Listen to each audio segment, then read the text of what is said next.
Waalaikumsalam warahmatullahi wabarakatuh. Di sini kami akan menampilkan perjuangan Slamet Riyadi. Perkenalkan, saya Putri Wadari dan teman-teman saya. Nama saya Yunita sebagai RMS. Perkenalkan, saya Farah sebagai RMS. Perkenalkan, saya Nabila sebagai RMS dan dokter.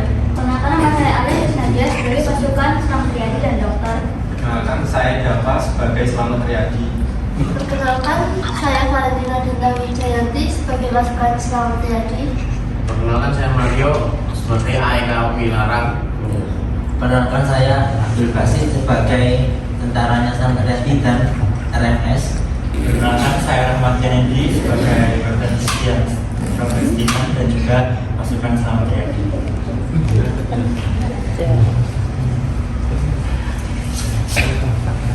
Dari cerita Slamet Riyadi, Maluku berjuang lepas dari pemberontakan. Jiwa-jiwa separitis mulai bermunculan di kampung. Mereka tidak puas dengan RIS, Republik Indonesia Serikat, yang diproklamasikan oleh KRIL, Tentara Kerajaan Hindia Belanda. Mereka semakin merajalela ingin memisahkan diri dari bumi pertiwi. Setelah dilantik menjadi letkol usia muda 23 tahun, Slamet Riyadi diminta untuk memimpin operasi Senopati, yaitu memberantas Republik Maluku Selatan di Maluku. Pada tanggal 10 Juli tahun 1950, Slamet Riyadi dikirim di garis depan sebagai bagian dari operasi tersebut untuk mengambil kembali Pulau Ambon. Slamet Riyadi membawa setengah pasukannya dan menyerbu pantai timur Maluku, sedangkan sisanya ditugaskan untuk menyerang dari pantai utara Maluku. Namun, perjuangan Slamet Riyadi belum selesai sampai di sini. Pada tanggal 3 Oktober, pasukan Slamet Riyadi bersama Kolonel Alexander Efek Kawilarang ditugaskan untuk mengambil alih ibu kota pemberontakan di Gunung Victoria. Slamet Riyadi dan Kawilarang memimpin tiga serangan. Pasukan darat menyerang dari utara dan timur, sedangkan pasukan laut langsung diterjunkan ke Labuan Anggur. Pasukan Slamet Riyadi merangsek mendekati kota melewati rawa-rawa bakau. Perjalanan yang memakan waktu selama 10 hari. Bagaimanakah kelanjutan perjuangan Slamet Riyadi di Maluku? Saksikanlah perjuangan Slamet Riyadi di Maluku sebagai bulan Juli tahun 1950. Setelah tiba di timur Maluku, Slamet Riyadi pun melakukan patroli. Terlihat beberapa pasukan RMS sedang mengintai Slamet Riyadi dan bersiap akan menyerang. Kita ingin Slamet Riyadi dari sini. Ya, kita sembunyi di balik ini saja. Tetap saya. Selang beberapa waktu, Slamet Riyadi dan pasukannya lewat di depan pasukan RMS. Itu dia, Slamet Riyadi datang. Ayo kita serang, ayo.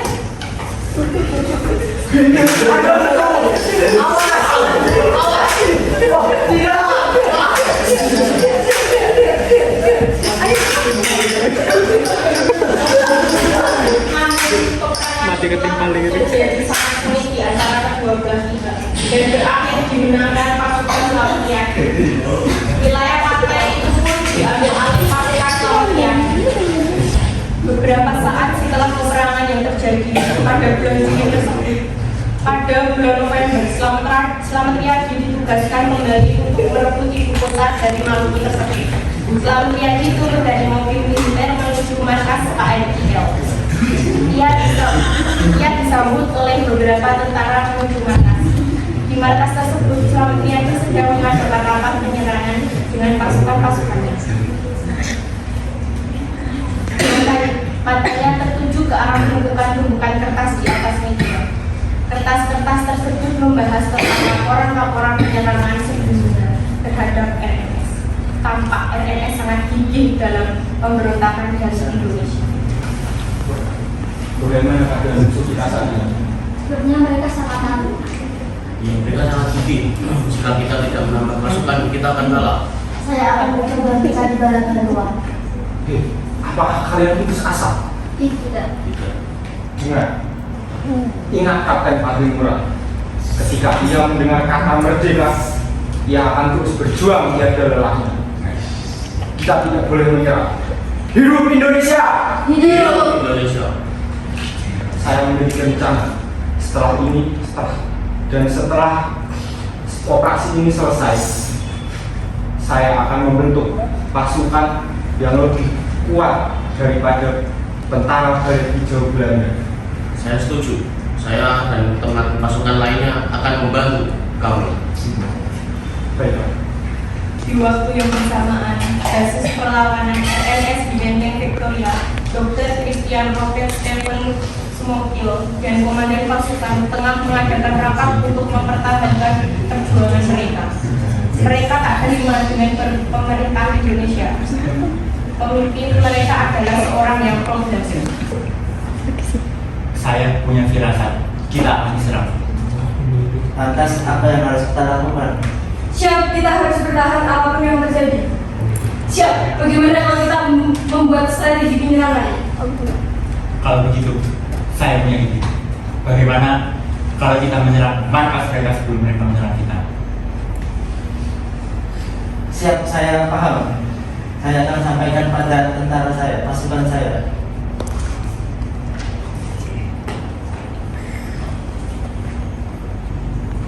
Pasukan, siap, gerak. Besok kita akan menyerang Slamet Riyadi dan pasukannya. Kita akan menyerang diam-diam. Apakah kalian paham? Siap, paham.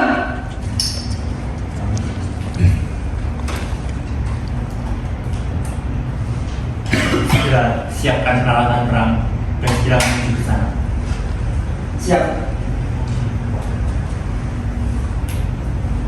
Segera persiapkan alat senjata untuk peperangan besok. Siap. Bubar, gerak.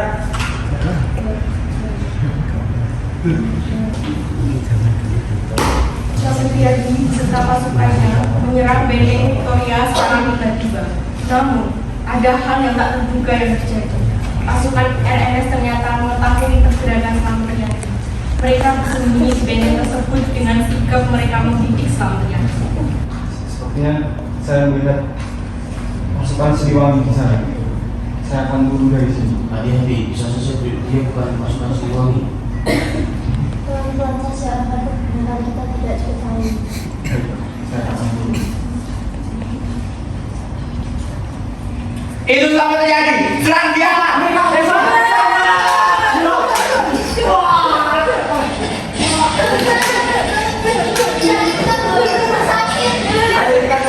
Setibanya di rumah sakit, para dokter lalu memberinya banyak terhadap rasa sakit dan berupaya untuk mengobati luka tembaknya. Namun, upaya itu gagal. Slamet Riyadi tewas pada malam itu juga dan pertempuran berakhir di hari yang sama. Slamet Riyadi meninggal di Ambon pada tanggal 4 November 1950 pada umur 23 tahun.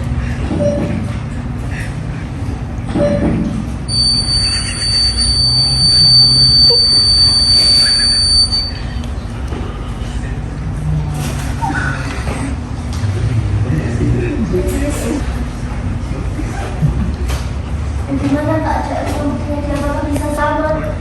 Kami sudah mencoba semaksimal mungkin, tapi Slamet Riyadi tidak bisa diselamatkan. Selamat jadi, Mbak.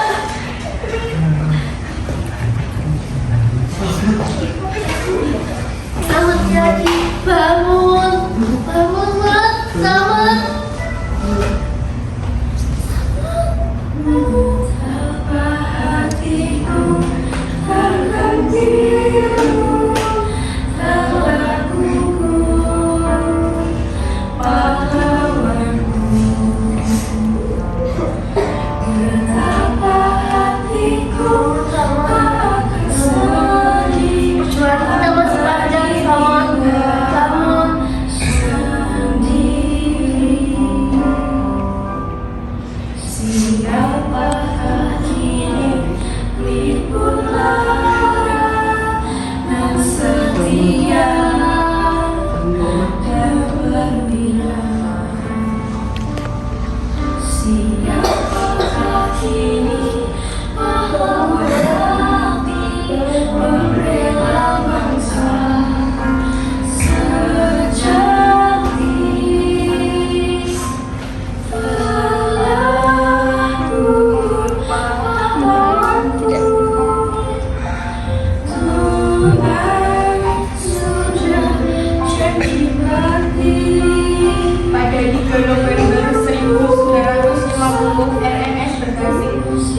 negara kita.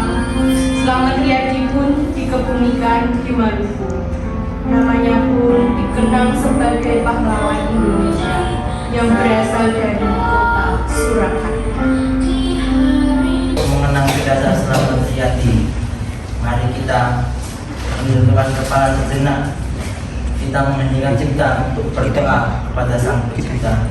Berdoa dimulai.